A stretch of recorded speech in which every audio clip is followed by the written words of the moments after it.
Hello, welcome to Warblog. Today I'm going to play the advance on Verbove, which is sort of pronounced as a big breakthrough for the Ukrainians. Not really sure how to do this really. I mean, obviously we've got the front line here, and I think the obvious route is going to be,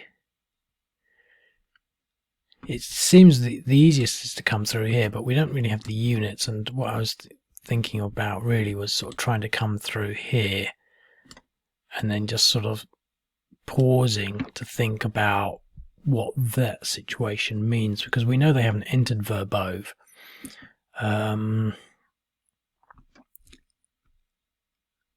And I think that might be difficult enough as it is. So that's sort of what I'm going to try. So let's start blowing things up to start off with.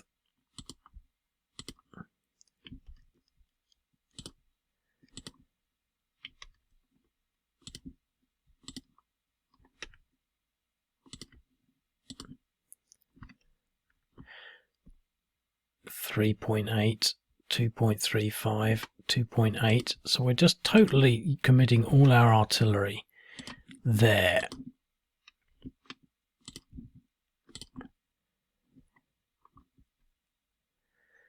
.4, 3.35, 2.8. Okay, and let's put our drones on there. These are just dropping little mortar bombs. They always seem to be quite effective. They will cause morale checks, so we've routed one unit, but these guys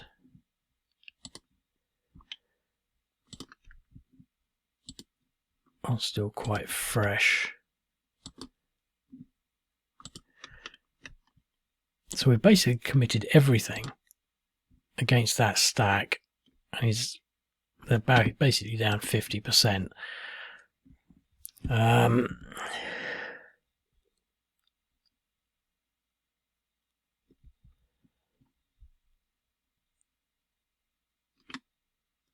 going to pull these over this way.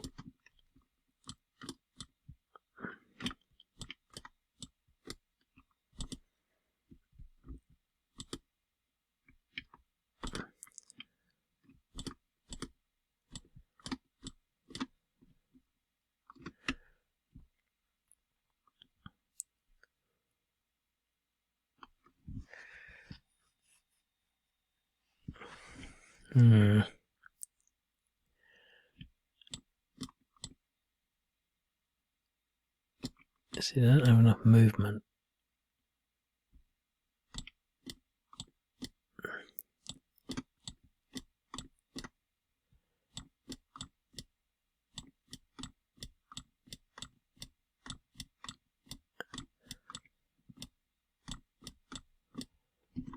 Let's prepare ourselves.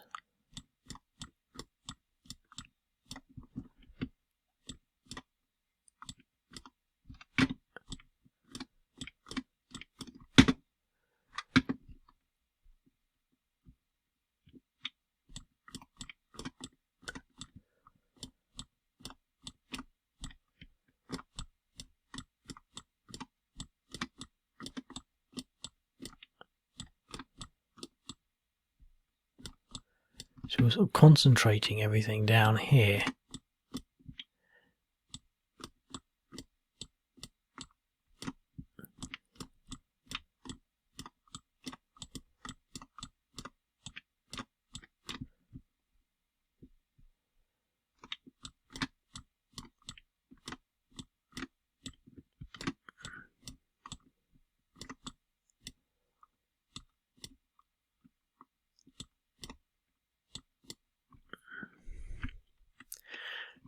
So there's not much more the Ukrainians can do, so we'll end that turn. So what we've done there really is position ourselves and plan. Now this, I think, represents something that we maybe could say, well, this is a primary factor, and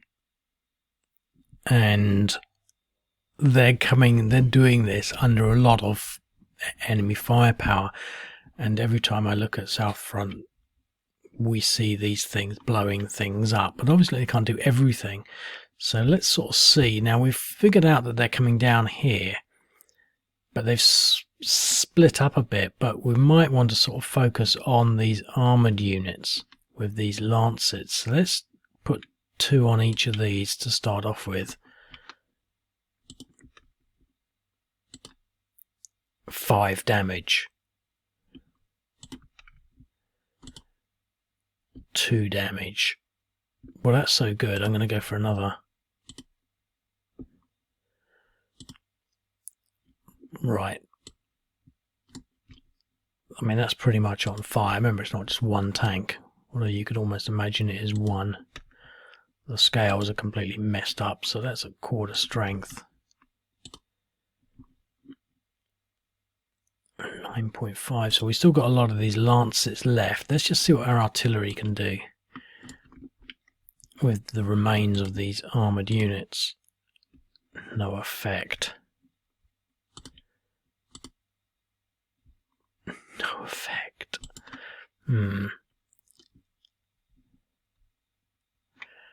Let's try some more lancets here.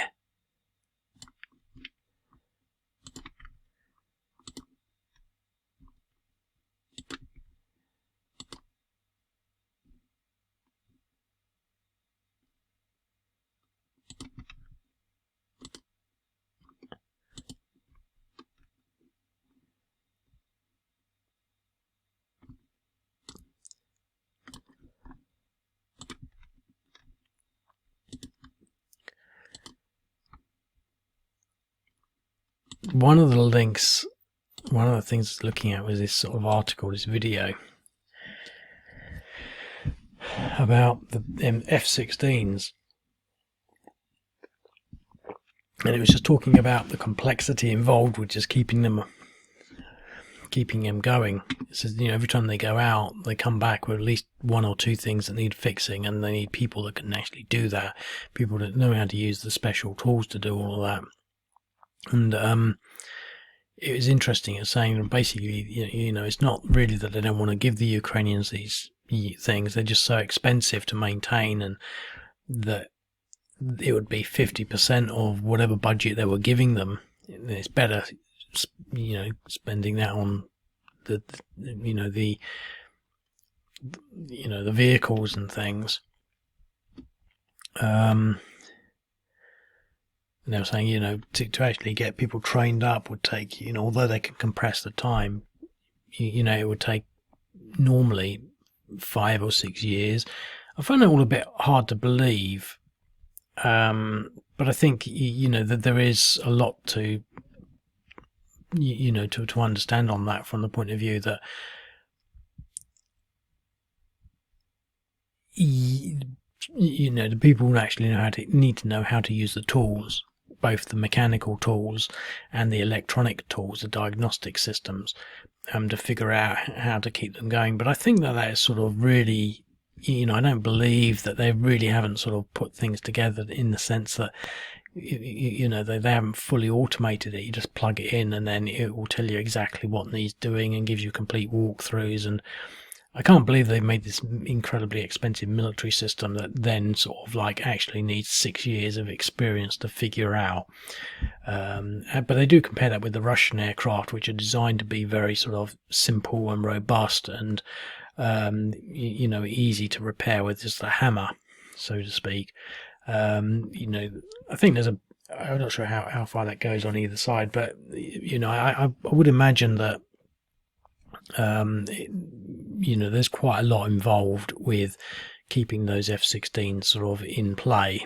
It sort of struck me as a bit, to be quite honest, the guy sounded quite convincing, but he was saying, so, you know, when they come back from just one run, there's going to be 2 things wrong with them. And I think, yeah, well, that's if you want to fine tune them 100%. I just sort of cast my mind back to the sort of the Israeli situation where they just, they just landed, took them off, bombed, came back, reloaded, took them off, bombed, and gave the appearance like they had thousands of fighters when they were just the same ones, just coming back, landing and going back out again.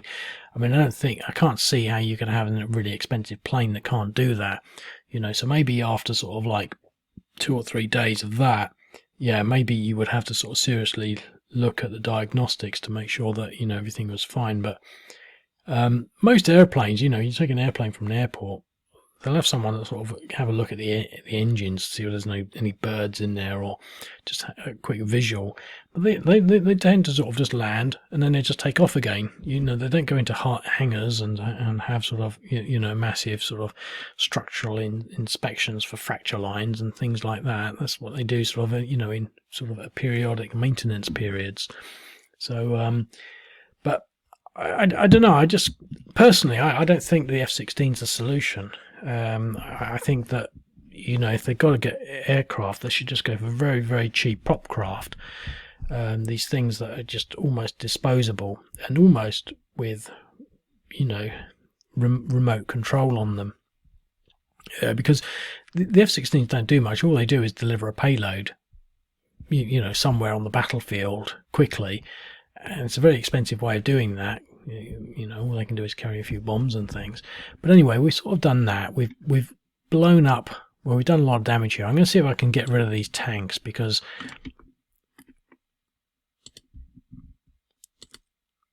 yes. So we got rid of that one. So these are high value targets.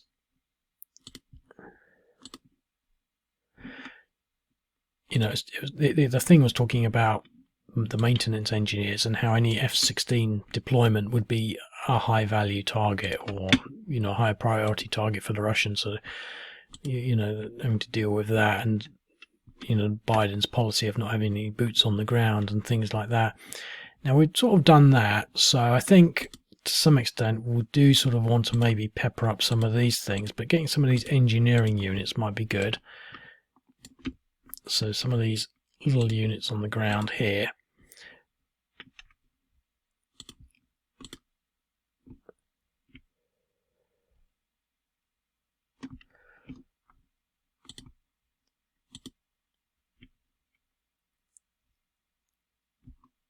Well, that's obviously not going to change.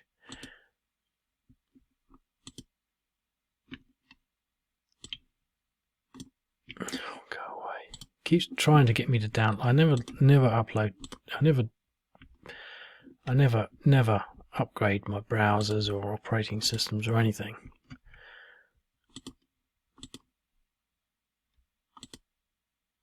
Right. 2.1, 3.6. Now, what we do have is all these things. So this is those little swishy things that swish about and blow things up. Now, I think it's quite significant what has happened here. Let's get another one in there.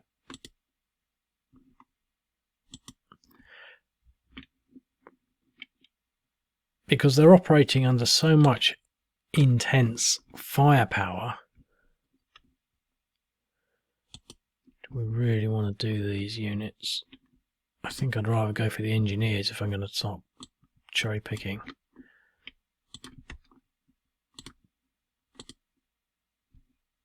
But you get all these sort of videos and things saying, oh, the Ukrainians are doing really well, but they have to be doing it under this sort of withering fire. Saw a YouTube thing today with loads of dead Russians, but there's got to be videos out there with loads of dead Ukrainians as well. I think the thing was talking about 70,000 dead, and that was it. It's frustrating that I can't find that article because it spent a lot of time comparing things with the First World War. I knew I was not looking at the right one. Let me pause this and have a look for something. Okay, well, you probably didn't notice anything, but I just found this article that I sort of read shortly before, and it was really interesting. It's the conversation. It's academic rigor, journalistic flair. Ukraine, beware all the talk of breakthroughs or game changers. It's going to be a long, bloody, costly struggle. And this was sort of yesterday, or today, sort of, because it's only 3 o'clock in the morning. From the headlines of late, you might be forgiven for assuming that the worst was past for Ukraine's assault troops. The recent advances by Ukrainian forces constitute breakthroughs or breaches, and it's all downhill from here.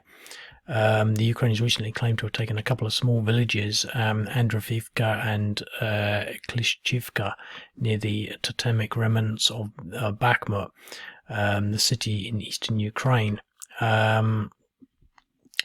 You know, the latest success apparently is another important breakthrough, but aren't they all? Ukrainian president, blah, blah, blah. In fact, there's nothing particularly strategic about either village. And it talks about 1916 redux. Every month, the resemblance to the slaughter of the First World War grows stronger, particularly the relentless bloody Somme offensive of 1916, where liberating now forgotten villages such as Pozières, Fricourt, Beaumont Hamel, and Thiepval cost thousands of dead. I'm not sure if I got those pronunciations right. A report in the New York Times in August estimated Ukraine's military losses at 70,000 killed or more and 120,000 wounded. The casualty count has reportedly increased significantly since the Ukraine began its counteroffensive.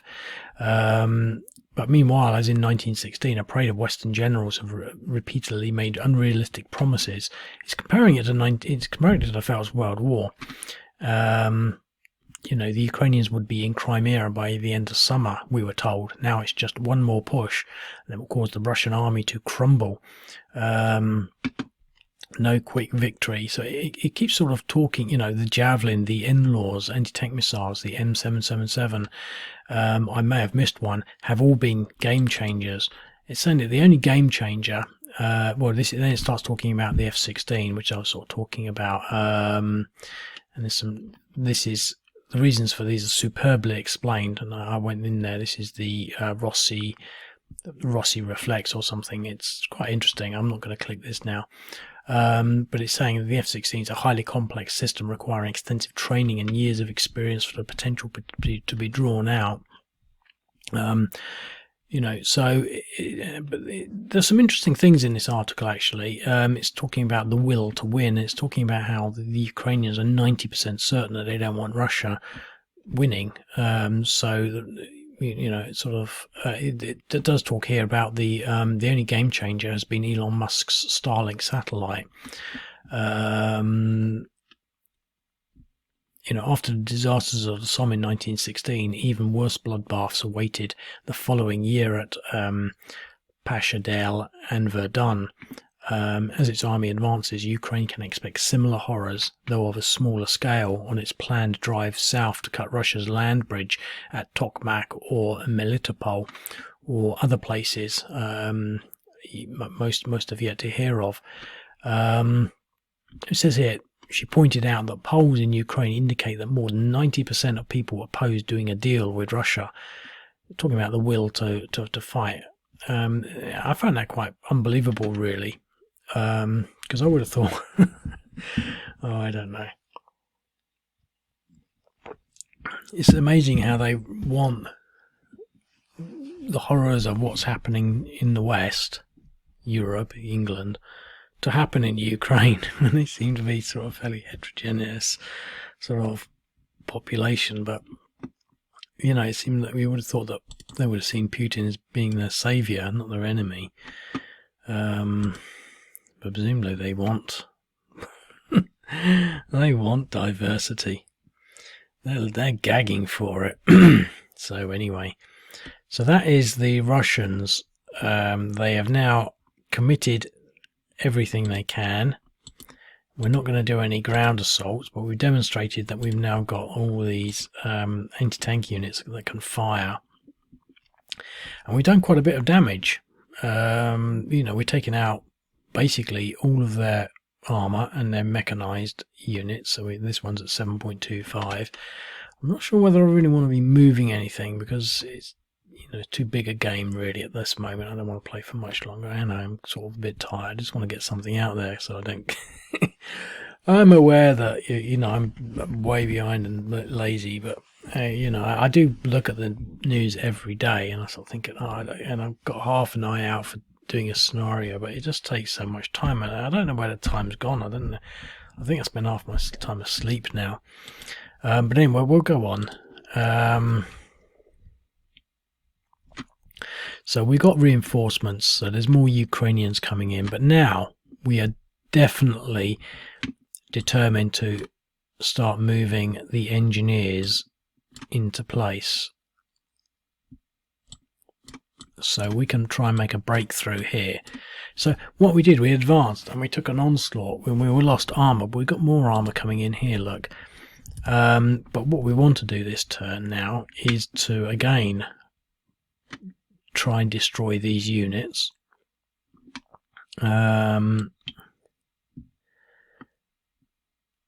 Yep, so let's see what we can do.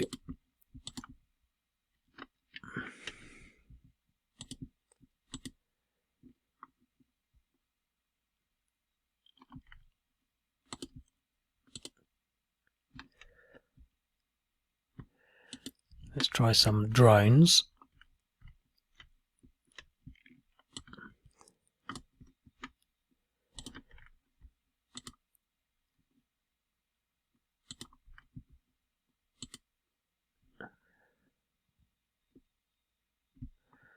They are stubborn.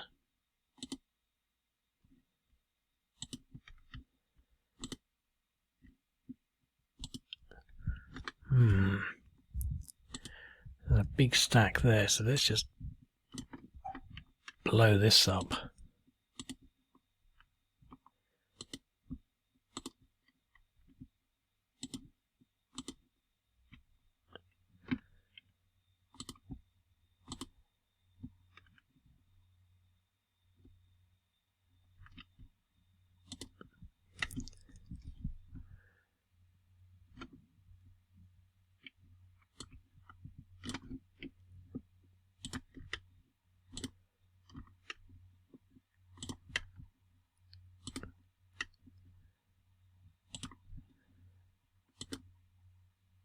Right.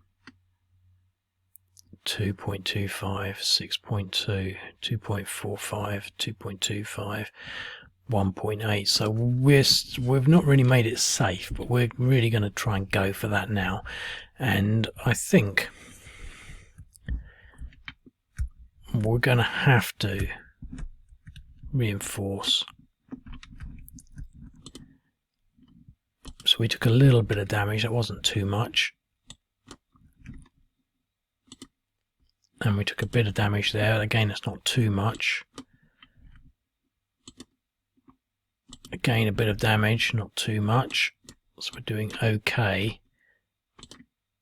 That was a bit much, but not bad. So we've lost 3 manpower in that whole thing, but we can recover that almost by sitting for one turn. But it means now they can't just easily attack those stacks.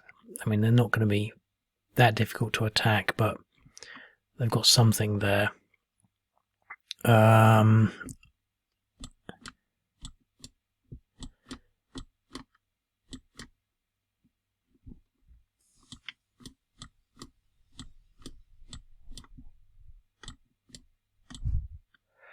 Let's leave him.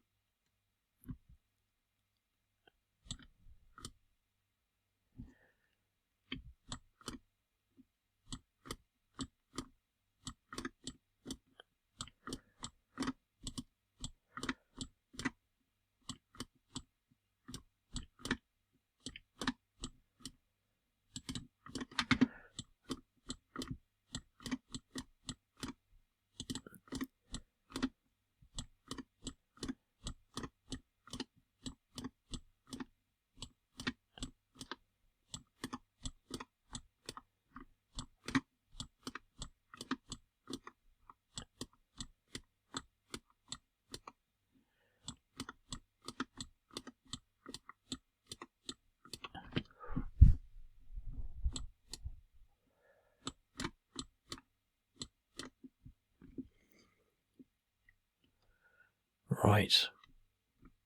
We don't have ranged fire, do we? No. Right, well that's that. So now the Russians are going to just pile in. Well,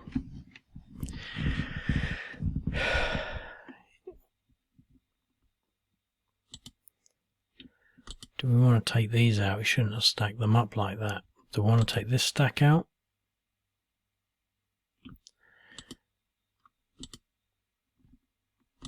Some more armour over here.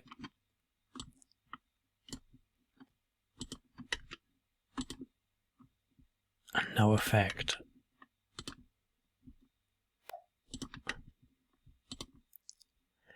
So we destroyed that mechanized unit.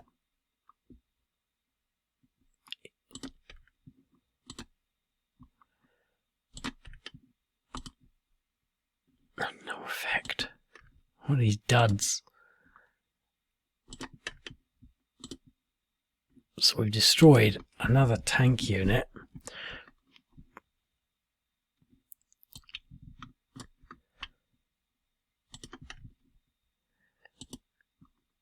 No effect.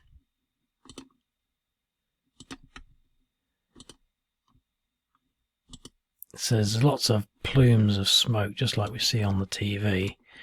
Right, so now we're going to commit our artillery, see whether we can get rid of these engineers.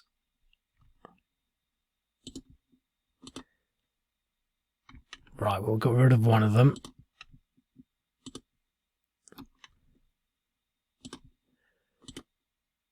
Okay, before we commit everything, let's have a think about this, because he's only at depression 0.9.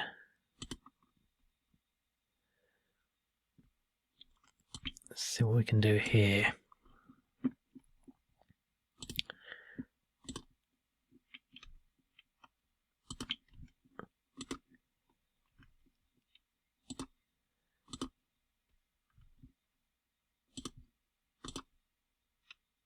Got rid of an engineering unit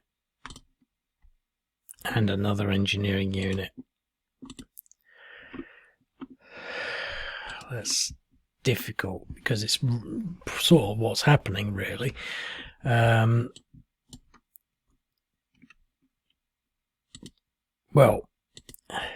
let's just focus on this other engineering unit first.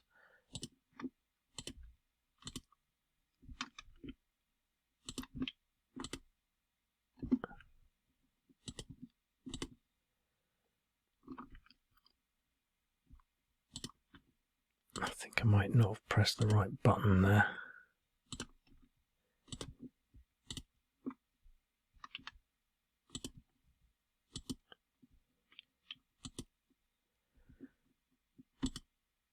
Okay, so we are sort of all fired up there. Done a lot more damage against the Ukrainians, so I think it's all quite realistic.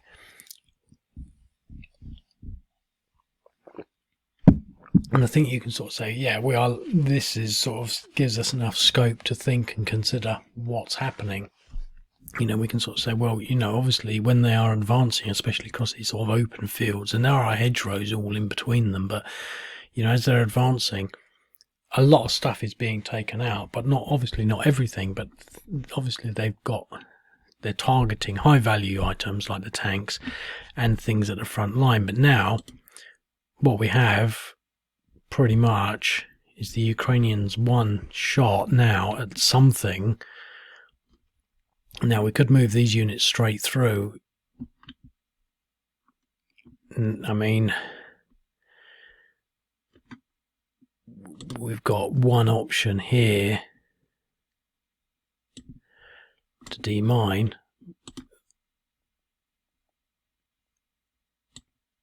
And there's two mines in there, so we haven't done that. But so we've now reduced it down to one. We've lost a lot of engineers, but they haven't really sort of reinforced this stack at all, which they could have been doing, but we're just sort of speeding through really, so no biggie.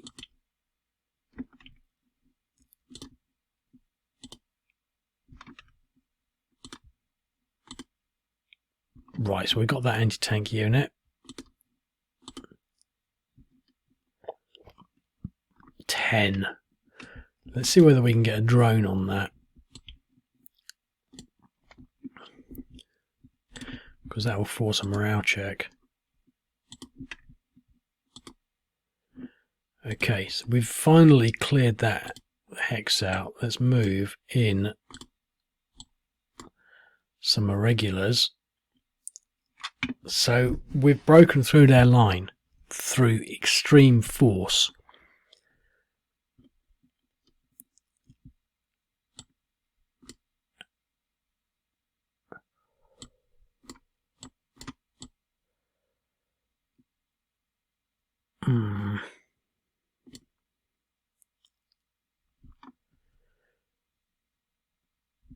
What I'm going to do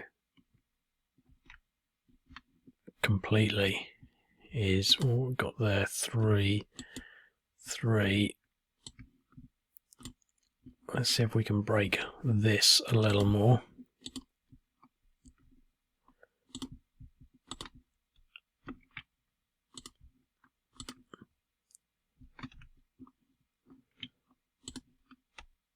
Throw in some drones.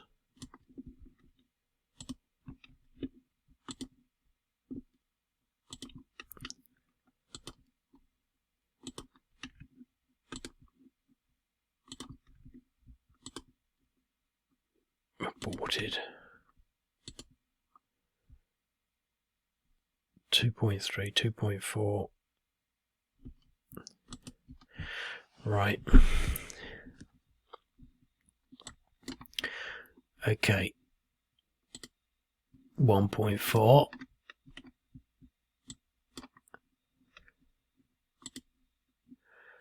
0.9. We can't afford to hang around anymore.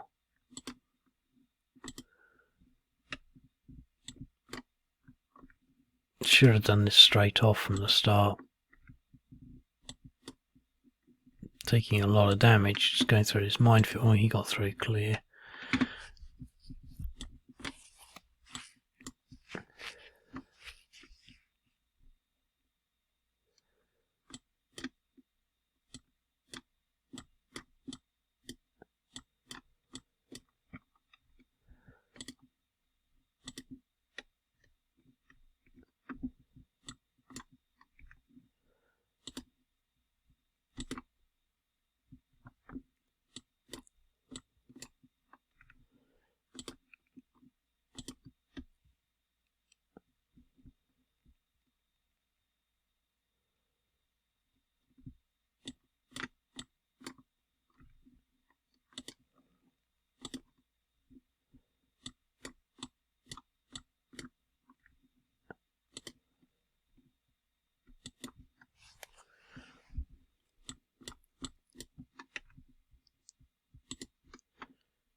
Steady click of the mouse.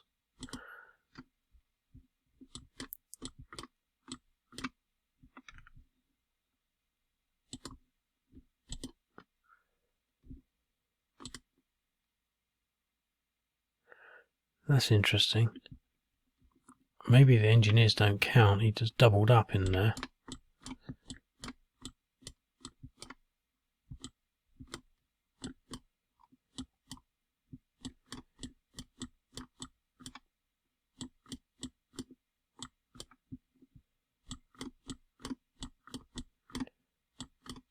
More tanks coming through.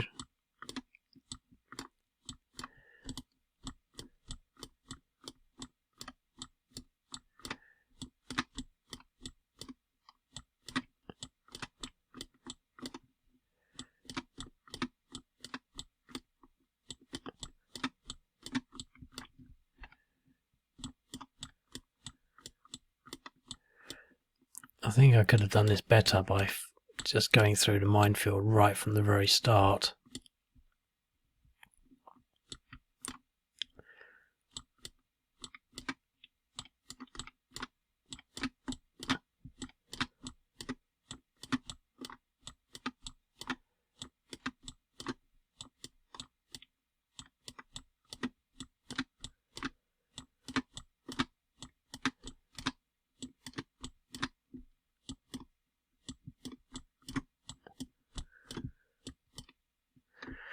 Once everything moved, so now the Russians.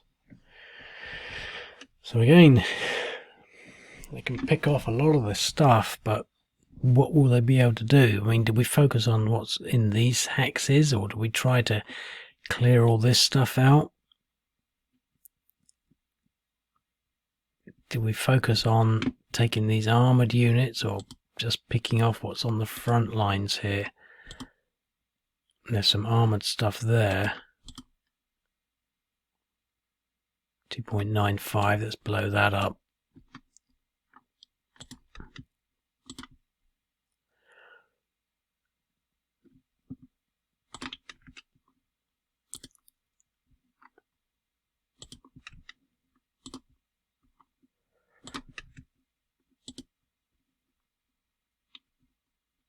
Right, so we've got rid of that. Do we want to take these?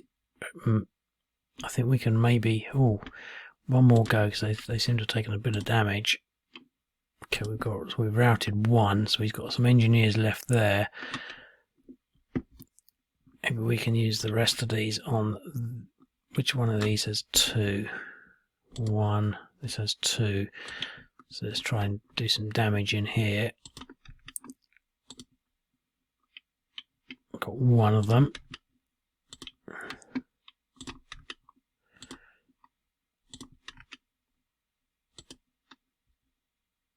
Two of them. Right, we've still got a couple of lancets.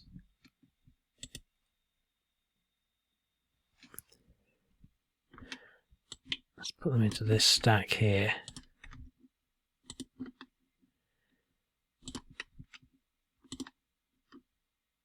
And we got it, so we've really totally blown up a lot. So we've now got artillery. So what do we want to do with that?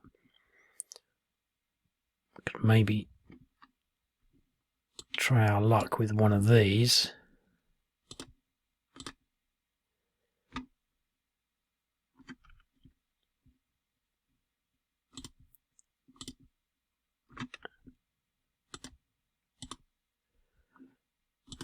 Okay, we've still got other stuff we can use. Let's try this.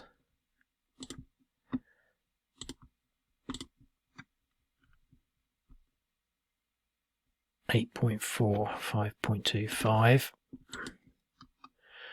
So it's interesting because the stuff that breaks through is going to be sort of mopped up. Let's do some on here.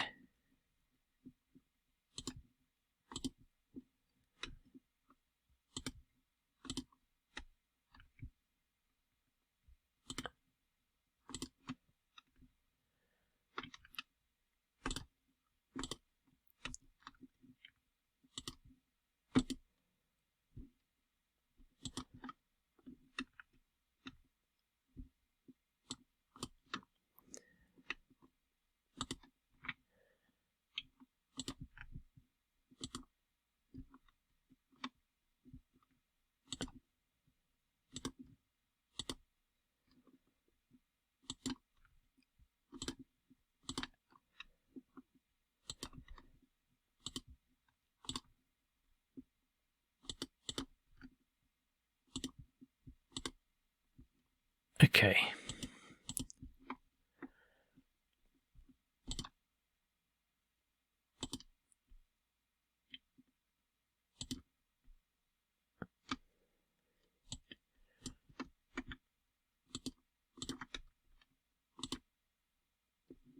An exchange. So we had some. This is a really interesting round of battles because we've done incredible damage against the Ukrainians, but they've still got their formation.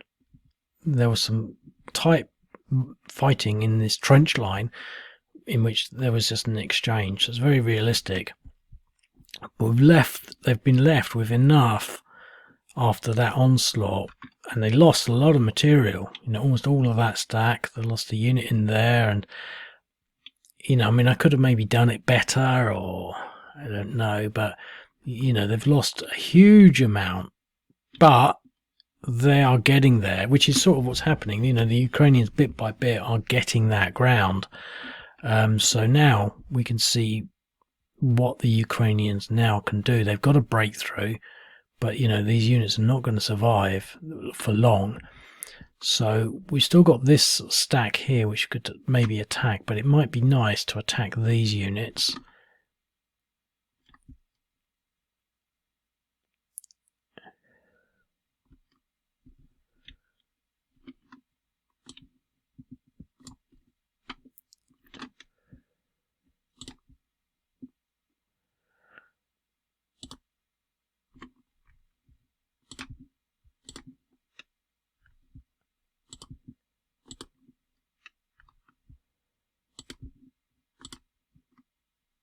Right, so we've got rid of the anti-tank.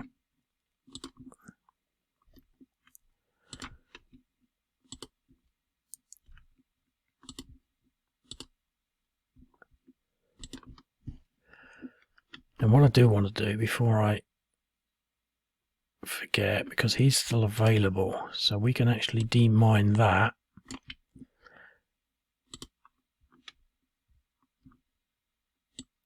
Because there is one mine there, look. One. So we've actually cleared the minefield. There are no mines there now.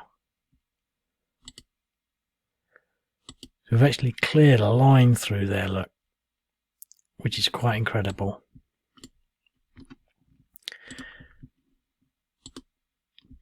They've still got the dragon's teeth, which we'll have to clear, but that's not going to be so difficult.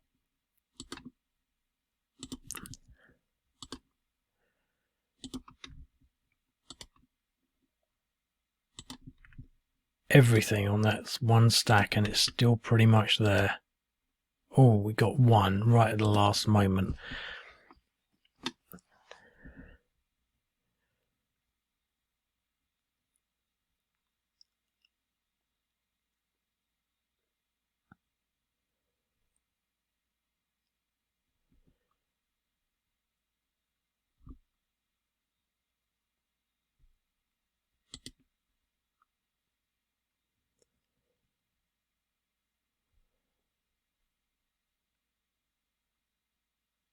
Hmm.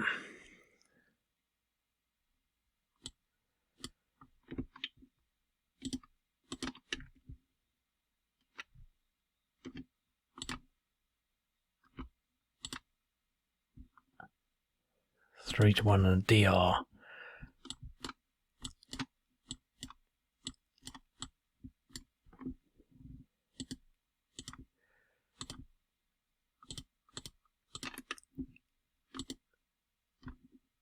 Oh, an exchange.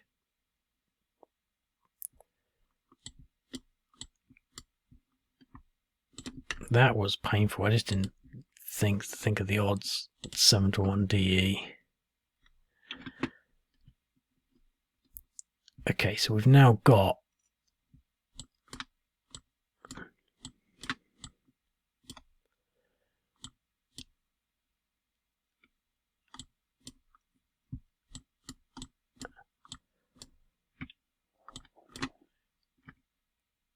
now he's available, so we can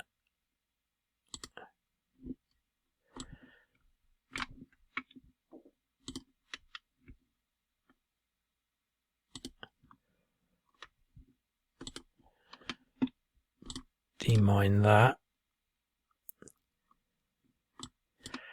Push these irregulars through here now.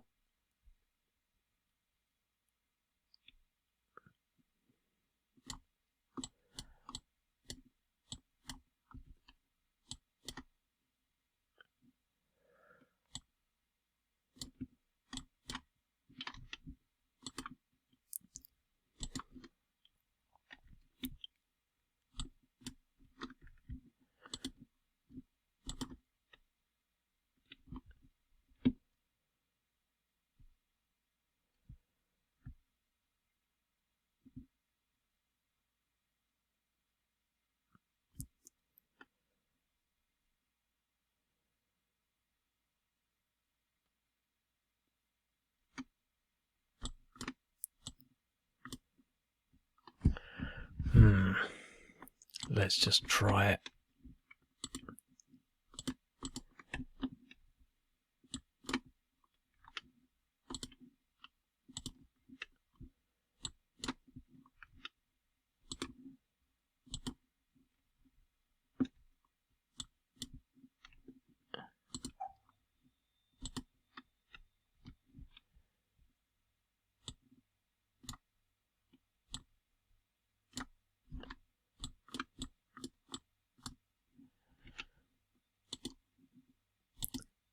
So we're taking tremendous losses really, but we're getting ground.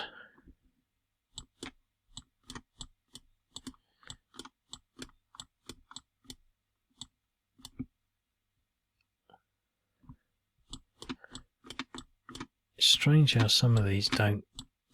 Oh, more engineers.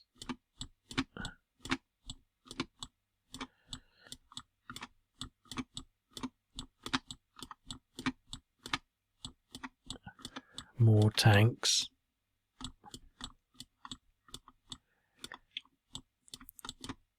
Because what I was looking at on Twitter was this sort of Somme like no man's land of dead Russians. It's getting quite surreal really, because I'm pretty sure that they could just blast straight through these things.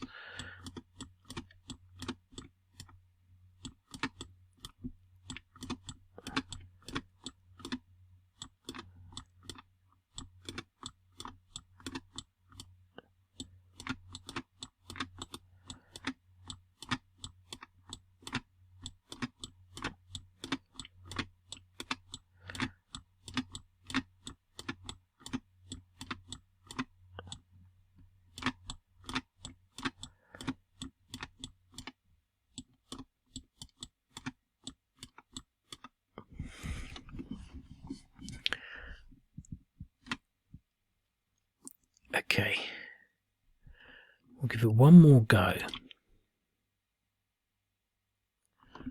So the Russians are now going to try and blow things up. They're still going to go for these high value items, I think, but that looks like a better stack, but this stuff's all quite close. So let's try this stack here.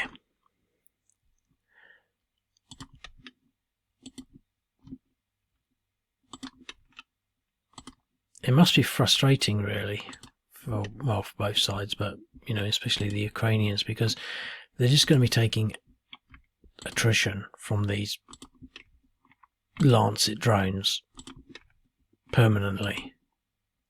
You know, there's nothing you can do about it. They're just sitting there. You know, you can hide them in, you know, they get hit when they drive down the road. So we just lost that tank. So that whole stack has pretty much been decimated. But you know, there's only so much capacity that the you know, the Russians have for, you know, doing that. Let's try this stack here now.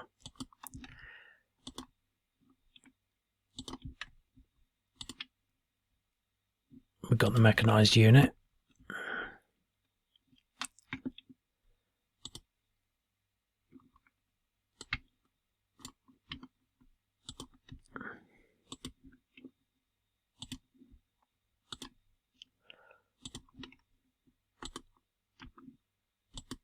Okay.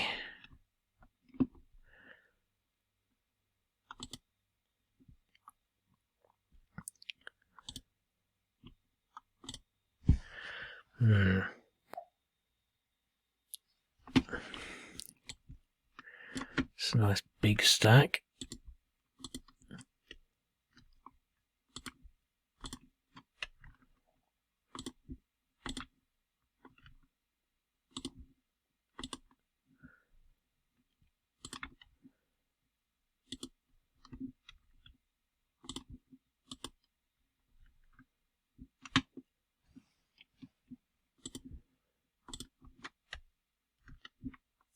It's not as big a stack now.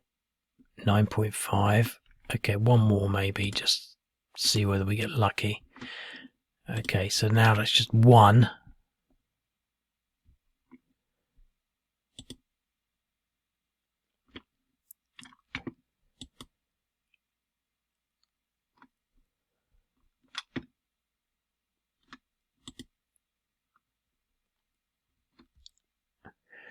3 more. Let's just go for these ones. I mean, it looks as though... So again, we're taking withering fire, losing tons of units. But by mass, we've now... That was it. I mean, that was the worst that they could do. It's now the Ukrainians. So we can now say that we've achieved that behind the dragon's teeth sort of arrangement, because we've got a breakthrough. He's available, so he can do that.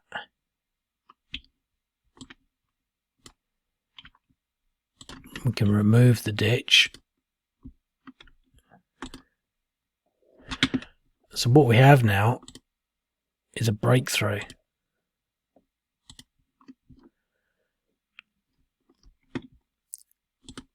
Now, what have we got in there? We attacked it before with disastrous results, so we need to soften them up.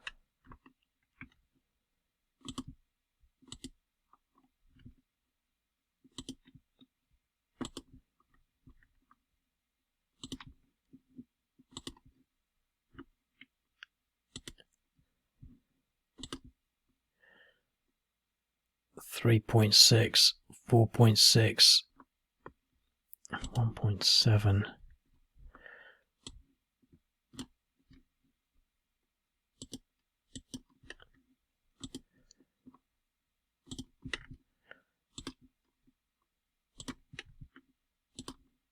Actually, I think I forgot something with the Russians. I didn't do any other anti-tank fire. Although they don't really have as much in that area. So what have they got? 4.9, 6, 3.9.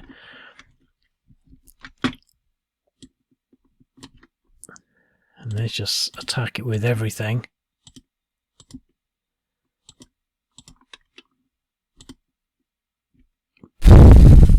So they held their ground, but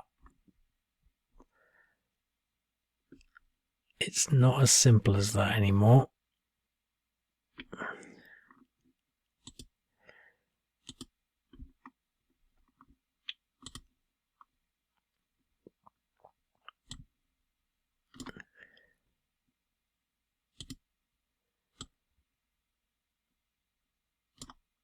There's just one mine in there. So we've now cleared the mines from that hex as well.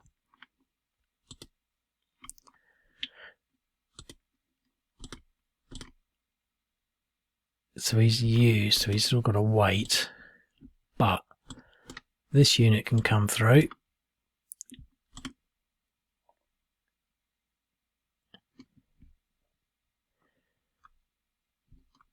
And now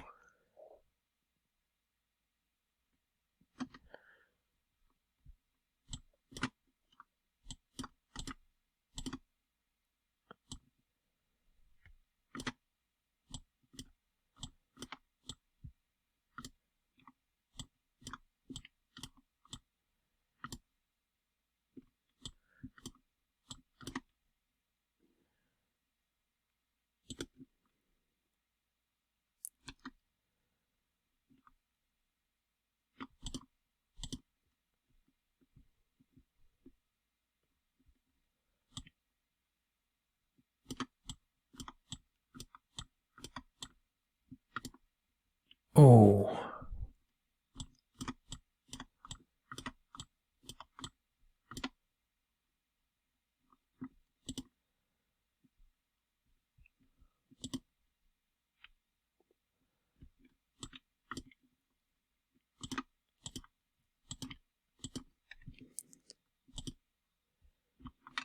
one to one. We had the same odds, but this time we won. So we've knocked them out of that stronghold.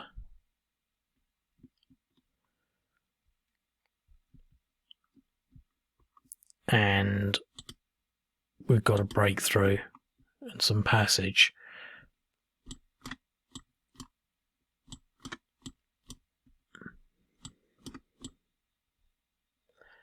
I don't want to block that just yet. Is there anything else that can get through there? Not really. So let's just... I'm not going to move everything because I'm going to leave it because there's only a few more minutes. But I think that is an interesting play. Obviously, if we're playing better, you know, more competitively, you know, player versus player, and you would have played across the whole front, and a lot of the Russians would have moved a lot of what they've got here, maybe reinforced it. It would have been a bit sharper with what we were actually doing, not making so many mistakes.